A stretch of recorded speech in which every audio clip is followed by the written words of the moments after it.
Hello everyone, welcome to my channel. Keep it simple but significant. I am your host Sasi. Let's start today's discussion. How many Indian states have a bicameral legislature?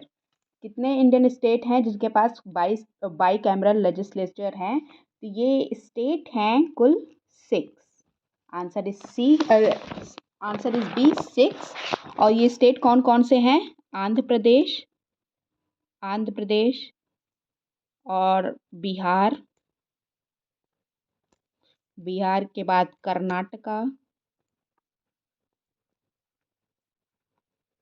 Karnataka and Maharashtra, Telangana and अपनी UP. ये कुल 6 state हैं जिनके पास bicameral legislature है।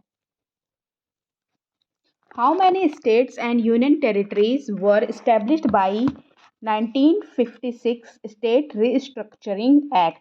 तो कुल कितनी पहले जब हमारे इंडिपेंडेंस के समय पे कुल कितनी रियासतें थी? 552 छोटी बड़ी रियासतें थी। और फिर बाद में रिस्ट्रक्चर किया गया तो कैसे बना? 14 स्टेट एंड 6 यूनियन टेरिटरी। और जो रियासतों में कुछ झगड़े हुए जिनमें था J&K का झगड़ा, हैदराबाद का और जूनागढ़ का। बाद में इसे सॉल्व किया गया। J&K की प्रॉब्लम अभी भी चल रही है।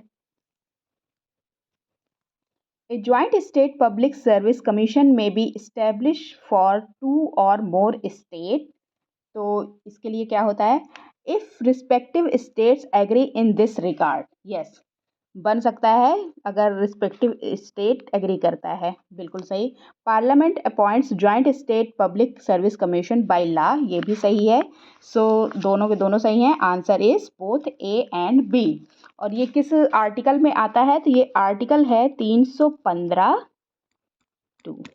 Okay. Who was the first vice chairman of NITI Aayog? NITI Aayog वैसे बना कब था? ये बना 1 जनवरी 2015। इसके पहले क्या था? Planning commission.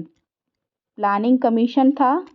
प्लानिंग कमीशन कब बना था? ये बना था 15 मार्च 1950। ये बना था प्लानिंग कमीशन। ओके। और फिर उसके बाद नीति आयोग आ गया। नीति आयोग के जो चेयरमैन होता है वो पीएम होता है। चेयरमैन कौन होगा नीति आयोग का? ये है पीएम। और फर्स्ट वाइस चेयरमैन कौन था? Arvind Panagariya. Answer is C. और राइट नाउ चेयरमैन कौन है? Right now said vice chairman की बात कर रही हूँ। वाइस चेयरमैन राइट नाउ कौन है? इनका नाम है सुमन के बेरी। ये राइट नाउ वाइस चेयरमैन है। Under which law the state food commission is established? State food commission establish किससे हुआ था? तो ये नेशनल फूड सिक्योरिटी एक्ट 2013 से ये इस्टेब्लिश हुआ था। इसी के अंदर मिड डे मील आता है, जिस इंक्लूडेड है। मिड डे मील कब आया था? 1 जनवरी 1955 में 1995 में आया था। और तमिलनाडु में सबसे पहले लगाया गया था। और इसके अंतर्गत आता है public distribution system, PDS।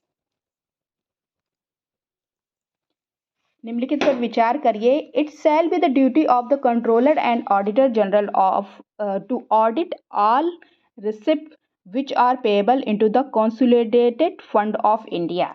Yes, ये audit controller and auditor general CAG की जिम्मेदारी है कि वो ऑडिट करे रिसिप्ट को, जो कंसोलिडेटेड फंड ऑफ इंडिया के अंतर्गत आता है। बिल्कुल सही है। Controller and Auditor General shall have authority to audit and report on the accounts of stores or stock kept in the office or department of union or a state. Yes, ये भी सही है। So the answer is both 1 and 2 are correct. और controller and auditor general ये किस article में है? ये आर्टिकल है आपका 148। और कंट्रोलर कैग का जो कार्यकाल होता है वो कितना होता है? 6 साल का या 65 साल की as.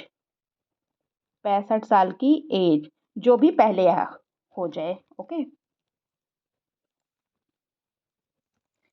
Who can become the chairman of the national human right commission? कौन बन सकता है chairman national human right commission का? तो retired chief justice of supreme court can become the human right chairman. Okay, human right commission का chairman. Answer is D. और members कौन होता है?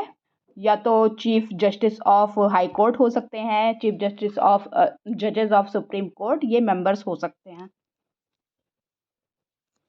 विच of the following places was the constituency of Pandit Jawaharlal Nehru? Pandit Jawaharlal Nehru की constituency थी फूलपुर. फूलपुर है कहाँ? प्रयागराज में. पहले पहले ये आपके उसके नाम से जाना जाता था, इलाहाबाद के नाम से. इलेक्शन कमीशन इलेक्शन कमीशन कौन से आर्टिकल में आता है? 324 में. तो जब कॉन्स्टिट्यूशन के आर्टिकल में आता है तो इसका मतलब कॉन्स्टिट्यूशनल बॉडी है. So the answer is C. भारतीय रियासतों के विशेष अधिकारों और प्रीवी पर्स को कब समाप्त किया गया? When was the special rights and Privi purse enjoyed by the Indian princely states एबोलिश्ड? तो ये एबोलिश किया गया 1971 में. Answer is D. That's all for today. If you like my video, please do like, comment, share and subscribe. Thank you.